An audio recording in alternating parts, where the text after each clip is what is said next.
Hello everybody. Oh, my voice went strange then. Harriet's looking at me, oddly. Had family here since, what day? Since Tuesday, Wednesday, yesterday morning. And I actually cooked a dinner today and ate it. Haven't eaten a proper dinner in quite a long time. Well, since I was in hospital, and even then it was only a couple of bites. So I ate a small cooked dinner today and it was lovely. Creamy mashed potatoes, mushy peas, homemade pie, nice. So I've come on to relax really. I just felt like chatting. Not cat chat, just chat. And because of Mariam in Kuwait, it's topical at the moment, I suppose, talking about the Middle East, talking about Islam, talking about subjugation of women, etc. Foodie thinks, this cosplaying as a pious Muslim wife is convincing. It isn't.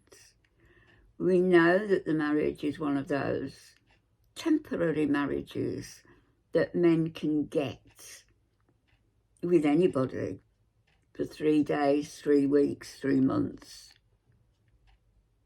Doesn't matter, 6 months. And just as easy as the marriage was to get into, very easy to get out of also. So bear that in mind, Chantal. Bear it in mind. So I'm not sure about what the situation is in Kuwait. I know that it is a little more, quite a bit more free than, say, Saudi Arabia, where Chantal wants to go. I doubt very much whether they'd let her in. I mean, Saudi Arabia is not a place you would go to tour around. For example, you wouldn't go to Riyadh to do a tour of the city. You wouldn't go to Dhahran to do a tour. You just, why would you want to go? And why would they let you in? I don't think. Probably they would, unless you were going on some sort of a pilgrimage. The Saudis, when I was there, and the couple of people I've kept in touch with over the years, spasmodically, are quite rigid in their beliefs. They are the ones that I know, very, very nice people, which is why I've kept in touch with them. And they tried to convert me to Islam, but I was having none of it. But I was interested in certain things that they told me. There was one Matawa religious policeman and Khalil, and he was lovely. You wouldn't think that he was one of these going around with a little stick tapping people on the wrist if they were dressed improperly or doing something improper. But he did do that. However, he used to come and talk to me. I worked for a Canadian man, and who was very kind to me. I had a broken jaw. I'd fallen and playing softball, and he wasn't so soft, and it really hurt, my face did, and it looked wonky. And I went to the clinic, the hospital, and they said that, oh, it's just bruised, you know, take some medication and go home, and it's just bruised. And I wasn't convinced because it was clicking and it was sore. Turned out they rang me and said, you need to come back. And my jaw was fractured. So they had me in and they wired my jaw for 6 weeks. And I was in a nice room in the hospital. But I remember some Arab women walking down the corridor. They'd been to visit somebody, clearly, and they looked and they saw me, a Western woman, in this lovely room in the bed. And so they decided that they would come in. And 3 of them came in.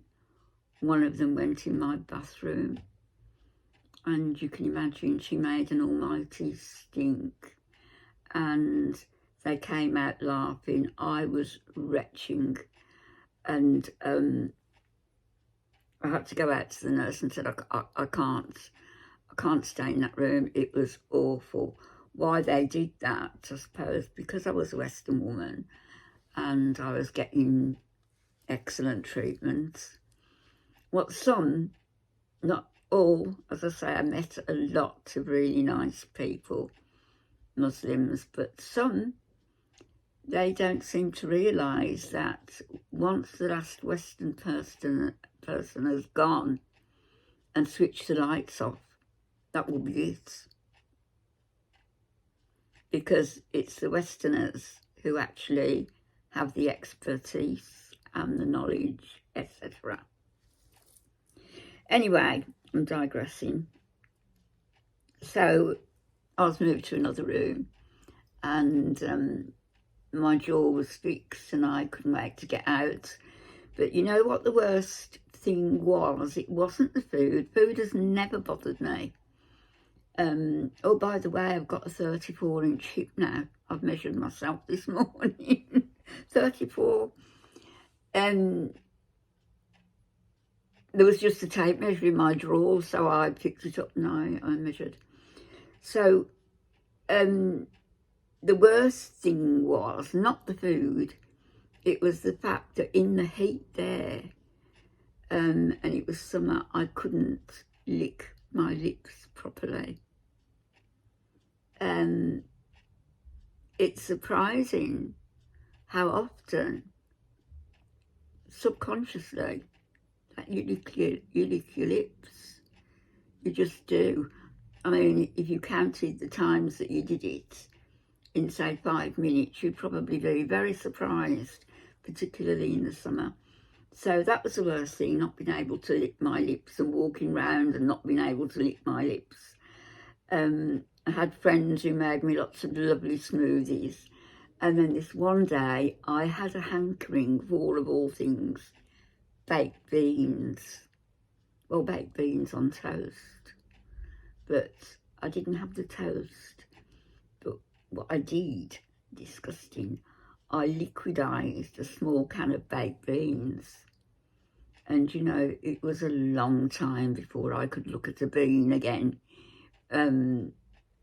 I did that a couple of times and it was just nice to have that taste in my mouth. But, oh no, with Worcester sauce, no, it was a long time before I could look at a bean again. So that's one story of when I was in Saudi. The healthcare was excellent. I worked for a prince and I worked for a Canadian fella. And there was another fellow who used to come in and occasionally ask me to do bits and pieces. But it was a prestigious position that I had. And interesting, particularly so when Desert Storm began and I was there. And people were contacting me. people from the American Air Base, fellas, were contacting me saying that their girlfriends needed to get out and could I help with getting their passports. Of course, I didn't have any sway there. I could speak to somebody if I thought somebody was on the edge of a nervous breakdown or something. And I could advise the women how to go about, filling in the form and just applying to get their passports. We were all paid extra for remaining in Saudi while Desert Storm was on and then Desert Shield. I left during Desert Shield, and it was for personal reasons, really, and I needn't have left as it happened. So I sort of wish I hadn't and wish I'd stayed for the duration. But I was there all during Desert Storm, there barbecuing out in the desert for the soldiers. The apartment I had, the shower and everything, well, I wasn't in there a lot of the time because I used to house sit. And so I had two particular people, a man who had gone home to see his wife, who had left and gone back to the States because their child had problems, neurological problems, and she had to leave to go back there. So I house sat for him, and then I house sat for another lovely woman, Lucia, from Virginia, she was from, and she had two cats, so I used to house sit for her. Both of her cats were declawed, which is a very cruel thing to do to cats. So as I say, a lot of the time I was in the houses. So what we used to do, me and a friend, we used to, and an army captain, we used to, from the air base, used to come out, and we used to invite the soldiers who were sleeping in the desert in the tents. We used to invite them so they could come and have a proper shower, and we used to cook a meal, barbecue, sit round, have some homemade brew, and it was enjoyable, if I can say enjoyable, during a time when tensions were fraught with in the Middle East, with what was going on with Kuwait and Iraq. But that's just one story I've come on to tell you, and I've run on. I don't realise how time goes on and runs away when I do a video, but I will come back and do another one. As I say, it's been a lovely couple of days. Harriet's had somebody to play with, and she's tired now, and her mummy's a bit tired, but I will come back and do another video. I wanted to talk to you as well about when I was headhunted to go to a job in the Middle East. Not the first job I went to. The first job I went to was in Riyadh. Second job I went to was in Dhahran, and I was headhunted for the first one. So I'll come back and talk a little bit about that when I talk more about Dhahran and my experiences at the airport, and experiences generally in the Middle East that go on, but I don't know whether it happens in Kuwait. Chantal is sliding through on these tourist visas, and it seems to be very simple for her to do so. I've got a feeling that the game's going to be up sooner rather than later. Either that or her health is going to make sure that she has to leave, that she has to go home for medical care. She's not going to get the medical care that she needs in Kuwait, despite what she says. Mariam, Chantal, you are not an expat. You are there on a tourist visa. Everybody knows it. So just please shut up talking silly, and I'll be back a bit later, everybody. Bye-bye.